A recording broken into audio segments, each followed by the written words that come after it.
got the AC going here. Blowing good and cold.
Alright, what's going on, folks?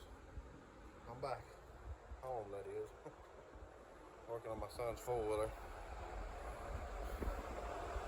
Bought this thing right before I left, and it's messed up while I was gone, so I'm just doing a little TLC on it. It's a 2005 little 80 Yamaha. So he called me. Messed up on it, so that's my first project. Gotta get that thing going for him. But did a little maintenance on the cars also. Gotta give a thanks to Chris Franks. He's had my car the whole time I was gone. Little odds and end things. We got 3 races coming up this time home. There'll be a lot of beating on the cars, but it's racing season is coming up for us.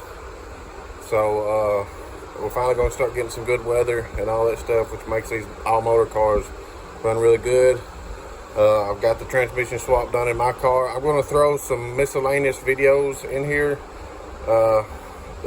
from after the last video from the trans swap. We did go to the track. That converter was way too tight. I had to leave to go back to work. I left the car with Chris. Chris pulled the transmission for me. Took the, of course, PTC's 45 minutes away. He took the converter up to PTC. They reworked it for me. Of course, I sent in the data logs to Tommy there, and he was able to see what the car needed as far as converter-wise. They loosened it up. As far as I know, they loosened it up another thousandths. And Chris put it all back together for me and everything. And then I just told him to hang on to it, and I just kept adding parts to it, and kept adding stuff to it here and there, just gauges and stuff, because last time I went to the track, I really wished I had a transmission gauge on it. So I just went ahead and added one thing that came with the JPC kit. It came with a I don't know if I'm saying it right, a Loker dipstick, but the dipstick that came with it was like an O-ring dipstick that just pushed into the transmission, and that's fine, but I want to future-proof it, so I went a step further and I purchased another one. But this one it locks in. You got to pull the pan, and a nut screws in from inside the pan that locks it in. A lot of if there's any turbo guys watching this or anything like that, you can relate. It keeps you from blowing out the dipstick versus the one that you just push in, or you put some RTV around it and then stick it in there trying to hold it in there. This one locks it from the inside, so you don't have to worry about doing all that. It is a little pricey. It's $150 for the dipstick, but Motion Raceworks sells it. I also snatched me up a t-shirt while I was there. But anyways, I added that. I got a hold of David Van Boris at Coyote Direct, and he sent me purchase a AEM trans gauge off him. Told him what I wanted. He sent it to me. I got that. Chris, I sent it all to Chris. He tapped my oil pan and everything for me, installed it and everything for me.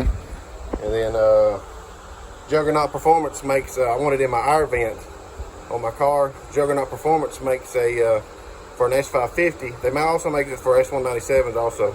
But for an S550, they make a 52 millimeter vent adapter where that gauge will fit into that adapter, and you can still put it into your vent, and it still allows air to blow around it. I think it's like a 3D print that they make in-house, so it will take them a couple days to get it out to you. But mine actually shipped today, so I'll try to include a final product, maybe depending on when I put this video out. If I put it out today, I'll do it in the next one, or I may hold on for a couple of days and stuff. But so basically that's all I'm doing. Getting the cars ready, low maintenance, oil work. I gotta figure out which tires I'm gonna run on which car and all that stuff, which class. And you know, we got Jake's at the 17th and 18th at Jake's, and then we got the Street Classic Etheridge boosted 931 event and Brandon LaCroix's, and then we got the NMRA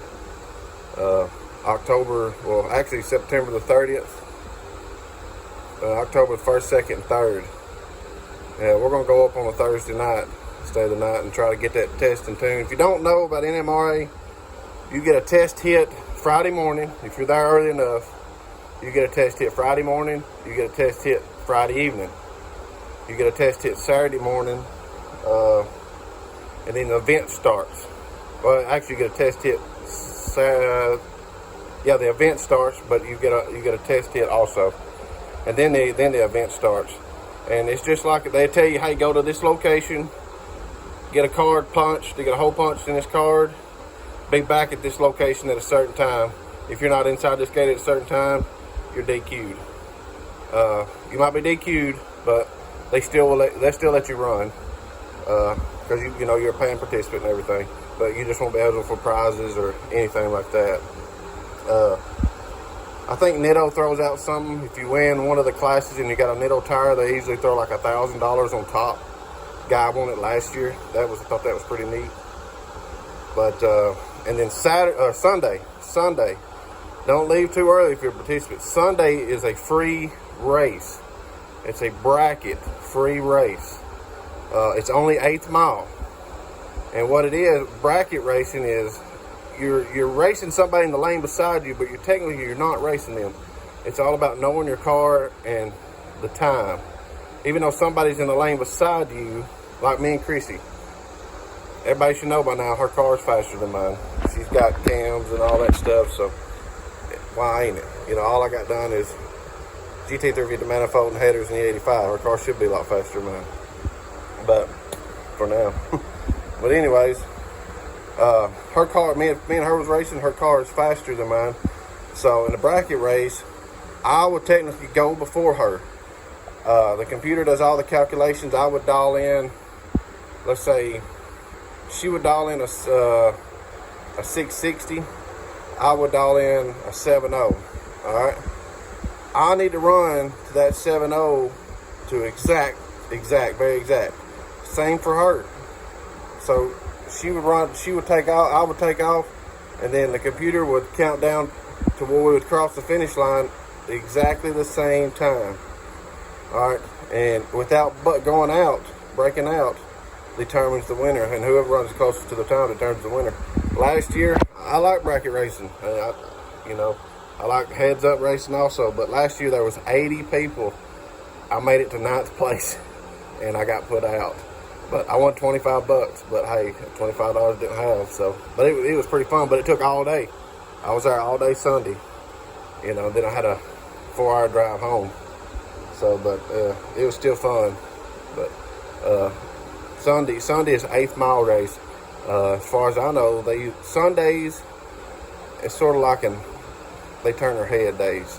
You know, they don't put it out there, but if you're not up to spec or something like that, they kind of sort of turn their head. As long as you ain't in like one of them big dog classes, they sort of like turn their heads a little bit. But all right, catch up with you.